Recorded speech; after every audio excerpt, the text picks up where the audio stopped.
answer my question. Why are you doing this to me? I never hurt you. Will you please get out of my house? Where do you want to go? Surprise.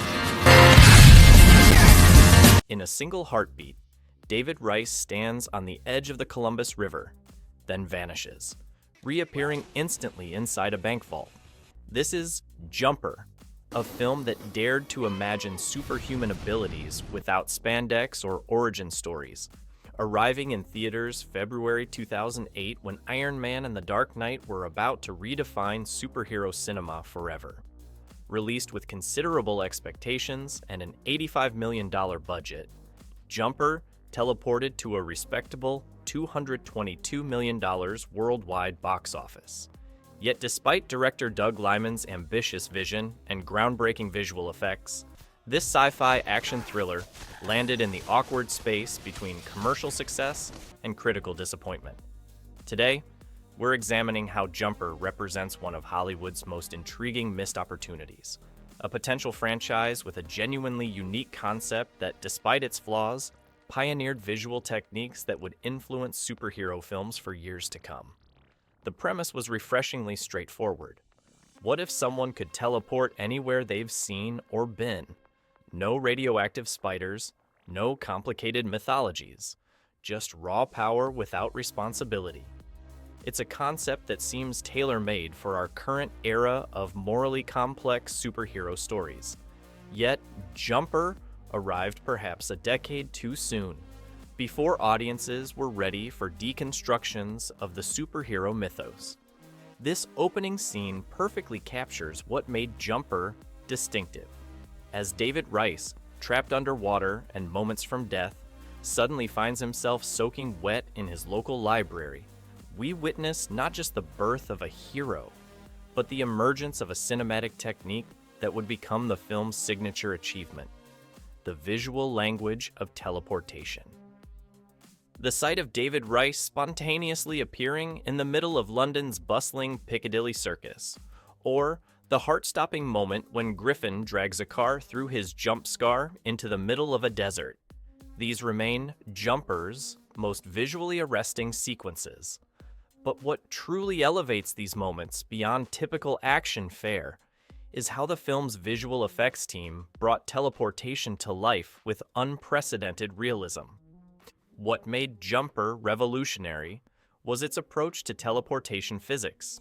Rather than simply having characters disappear and reappear, Liman insisted on creating jump scars, rippling tears in the fabric of reality that represented the violent displacement of air and matter. These atmospheric disturbances weren't just visual flourishes. They became crucial plot elements when paladins used them to track jumpers.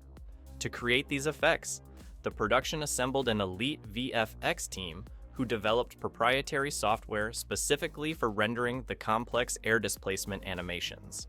Each jump scar required meticulous physics calculations to ensure the environmental disruption matched the size and speed of the teleporting object.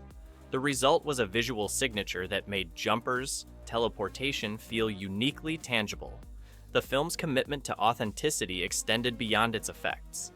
Unlike many blockbusters that rely on green screens, Jumper filmed on location in 20 different countries, including Egypt, Rome, Tokyo, and New York. Most memorably, it became the first film in history granted permission to shoot inside the actual Colosseum in Rome, rather than using a replica, a logistical triumph that required months of negotiation with Italian authorities. This dedication to real locations created unique production challenges. The apartment fight sequence between David and Griffin, where they teleport through multiple global locations in seconds, required precise matching of lighting conditions across continents. Cinematographer Barry Peterson developed a specialized color grading technique to maintain continuity while honoring the distinct visual character of each location. Perhaps most impressive was Liman's insistence on practical effects whenever possible. When David jumps while driving a car, the team actually teleported a vehicle using a combination of hydraulic platforms and precision editing, rather than relying entirely on CGI. This practical approach grounded the fantastical concept in a visceral reality that audiences could feel. What's often overlooked in discussions about Jumper is how Lyman's background as the director of The Bourne Identity informed the film's kinetic action philosophy.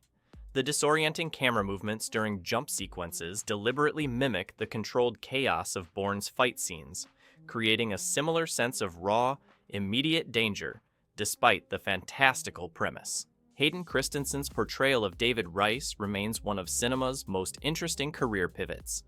Fresh from the polarizing reception to his Anakin Skywalker in the Star Wars prequels, Christensen deliberately chose a role that played to his strengths, capturing the emotional detachment of someone who had isolated himself from humanity. His performance brings unexpected depth to what could have been a one-dimensional protagonist, particularly in the quiet moments where David grapples with the moral implications of his abilities. "I can go anywhere, do anything. What would you do?" The line encapsulates both the film's premise and Christensen's character, a traumatized young man with godlike powers but no moral compass. Christensen brings a convincing selfishness to David, making his gradual evolution toward heroism feel earned rather than inevitable. Samuel L. Jackson's Roland is the film's most memorable presence, sporting an iconic platinum blonde hairstyle and cold determination that ranks among Jackson's most understated villains. The scene where he explains the ancient war between jumpers and paladins transforms what could have been generic antagonism into religious fanaticism. "Only God should have the power to be in all places at all times," he intones, lending gravitas to the film's underlying themes about power and responsibility. But it's Jamie Bell who delivers the film's true standout performance as Griffin O'Connor, a battle-hardened jumper whose parents were killed by paladins. Bell's manic energy and sardonic humor provide perfect counterbalance to Christensen's restraint. Their dynamic forms the emotional core of the film, with Griffin representing what David could become, either a hero or someone consumed by vengeance. The apartment fight sequence between David and Griffin exemplifies how performance elevates action. As they teleport across the globe, from Griffin's desert hideout to Tokyo, London, and back, their physical confrontation becomes an ideological one. Bell's rage-fueled determination contrasts with Christensen's desperate improvisation, showcasing how their different approaches to their shared power define their characters. Rachel Bilson brings warmth to Millie, though the script unfortunately limits her character's development. Their reunion scene at the Coliseum allows for one of the film's few moments of genuine connection, where David's ability becomes something joyful, rather than merely tactical. Diane Lane's brief but pivotal role as David's mother conceals the film's most shocking twist, delivered with such emotional precision that it reverberates through the remainder of the story. The performances in Jumper collectively achieve something remarkable. They ground an inherently fantastical premise in relatable human emotions. When David finally confronts Roland in the climactic Coliseum battle, declaring "I'm not running anymore," Christensen makes us believe in his transformation from selfish teenager to someone willing to fight for more than just himself. Upon release in February 2008, Jumper faced a critical lashing that few films recover from. The New York Times deemed it an acute case of attention deficit disorder, while Roger Ebert lamented its senseless plot, dialogue, and characters. With a dismal 16% on Rotten Tomatoes, critics seemed united in their dismissal of what they viewed as a shallow, video game-like experience with little emotional depth. Yet something curious happened in the years following. While never achieving true cult classic status, Jumper developed a dedicated following that recognized elements critics had overlooked. Home video sales significantly outperformed expectations, and online communities began dissecting the film's unique mythology and visual language. What was initially dismissed as narrative incoherence was gradually reappraised as ambitious world-building that didn't spoon-feed its audience. What many don't realize is how significantly the theatrical cut differed from director Doug Liman's original vision. The initial assembly ran nearly 3 hours, with extensive sequences exploring the history of jumpers and paladins throughout human civilization. Studio executives, concerned about pacing, mandated aggressive cuts that eliminated crucial context. A pivotal deleted scene showed a museum exhibit of medieval weapons specifically designed to trap and kill jumpers, establishing how deeply this conflict was embedded in human history. The film's troubled production history also explains some of its narrative disconnects. A major subplot involving David's mother, Diane Lane, was substantially reduced late in editing, removing scenes that explained her abandonment and subsequent work with the Paladins as motivated by her religious beliefs rather than cruelty. This character development would have added significant emotional weight to their climactic confrontation. International audiences proved far more receptive to Jumper than American critics. The film performed exceptionally well in Asian markets, particularly Japan and South Korea, where audiences embraced its high-concept premise and visualization of teleportation. This overseas success helped the film nearly triple its production budget and ultimately convinced studio executives there was potential for continuation, even as they struggled to find the right approach. Much of the criticism stemmed from the film's significant departures from Stephen Gould's source novel. The book featured no paladins, no ancient war, and focused more intently on David's moral development and the practical applications of teleportation. Readers anticipated a faithful adaptation, but received something wildly different, a reinvention that prioritized spectacle over introspection. These creative liberties became the film's most controversial aspect. Gould's novel explored thoughtful questions about how teleportation might affect one's moral compass and sense of consequence. The film touched on these themes but subordinated them to the Jumper-Paladin conflict, trading philosophical depth for mythological breadth. This choice alienated book fans while confusing newcomers who sensed missing context.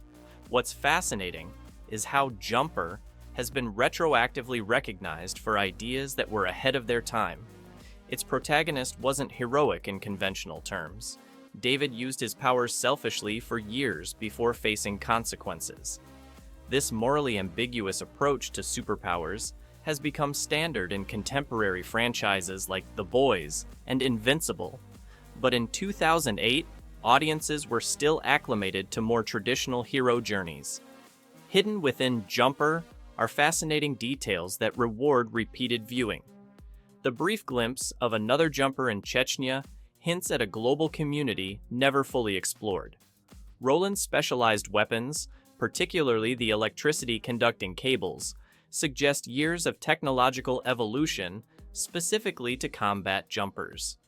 Most intriguing is the brief mention of jumping objects as a rare, advanced technique, setting up character growth possibilities that sequels would never explore. Perhaps most telling about the film's evolution in public perception was its unexpected influence on subsequent superhero properties. The X-Men franchise's portrayal of Nightcrawler's teleportation in later films borrowed visual elements from Jumper's approach. Marvel's depiction of Doctor Strange's portal transportation similarly echoed the jump scar concept, albeit with mystical rather than scientific framing. What began as a critically panned action vehicle has gradually been recognized as an imperfect but innovative attempt to create a new type of superhero narrative, one that prioritized the corrupting influence of power over the responsibility that comes with it. 15 years after its release, Jumper occupies a peculiar space in cinematic history. Not quite a forgotten gem, yet increasingly recognized as a conceptual precursor to our current era of deconstructed superhero narratives. Its DNA is visible in productions that weren't afraid to imagine power without inherent nobility, from Chronicle to The Umbrella Academy. The film's most enduring contribution may be its approach to power visualization. While X-Men had previously shown teleportation as instantaneous disappearance, Jumper reimagined it as a violent displacement of matter and energy. This physics-based approach to superpowers has become standard practice in modern superhero films, seeking to ground fantastical abilities in scientific reasoning, however speculative. What few viewers realize is that the film contains subtle visual cues, suggesting David isn't the only jumper in his family line. During a brief flashback sequence, attentive viewers can spot a photograph in his childhood home showing his grandfather in two locations that would have been impossible to travel between in the time period. An unresolved plot thread that was meant to be explored in sequels. Another hidden detail is found in Roland's paladin weaponry. The electric staffs they use contain specialized alloys mentioned in just one line of dialogue. Metals supposedly mined from a meteorite site. This cosmic origin for anti-jumper technology hints at a much deeper mythology than the film had time to explore, suggesting an extraterrestrial connection to the source of jumping powers. Perhaps the most fascinating behind-the-scenes revelation came from Doug Liman years later, when he confirmed that the original script contained a sequence showing ancient Egyptian hieroglyphics depicting jumpers, establishing that this power had existed throughout human history and had often been mistaken for divine abilities. Budget constraints forced this world-building element to be cut. What makes Jumper particularly relevant today is how perfectly suited its concept would be for current streaming platforms. The film's mythology, with its ancient war between jumpers and paladins, was too expansive for a 2-hour runtime, but would thrive in an episodic format. The global scope, morally complex characters, and visually distinctive action would fit seamlessly alongside shows like The Umbrella Academy or The Boys. This streaming potential feels especially poignant considering the unmade sequels. Director Doug Liman and writer Simon Kinberg had ambitious plans for a trilogy, with the second film intended to introduce the concept of jumping through time rather than just space. This expansion would have dramatically elevated the franchise's scope while exploring deeper philosophical questions about determinism and free will.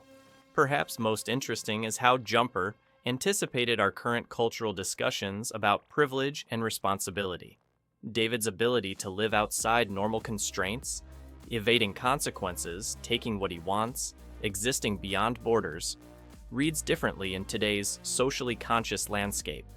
His journey from selfish exploitation of power to recognition of responsibility feels more relevant than ever in an era grappling with questions of privilege. The Unrealized Impulse YouTube series adaptation in 2018, focusing on a teenage girl discovering her jumping abilities, demonstrated both the enduring appeal of the concept and the challenges of bringing it to screen without sufficient resources. Though canceled after 2 seasons, it suggested that audiences remain intrigued by the moral complexities of teleportation as a metaphor for privilege and escape. In an industry now dominated by established IP and risk-averse decision-making, Jumper represents something increasingly rare, an original superhero concept not tied to existing comics or franchises. Its commercial performance proved audiences would embrace new mythologies if presented with sufficient visual innovation and conceptual intrigue. As we look at Jumper from 2025, what stands out isn't just what it was, but what it could have been. In an alternate timeline, we might be discussing the groundbreaking Jumper trilogy alongside other innovative sci-fi franchises like The Matrix. Instead, we're left with a single film that, despite its flaws, teleported beyond conventional superhero tropes years before audiences were ready to follow. Some ideas, like David Rice himself, can disappear from the spotlight, but never truly vanish from our collective imagination. In a cinematic landscape increasingly dominated by safe choices and familiar formulas, perhaps it's time to jump back and reconsider the films that dared to transport us somewhere genuinely new. What film with untapped potential do you think deserves a modern reimagining? Let me know in the comments. And don't forget to subscribe for more deep dives into cinema's most fascinating possibilities.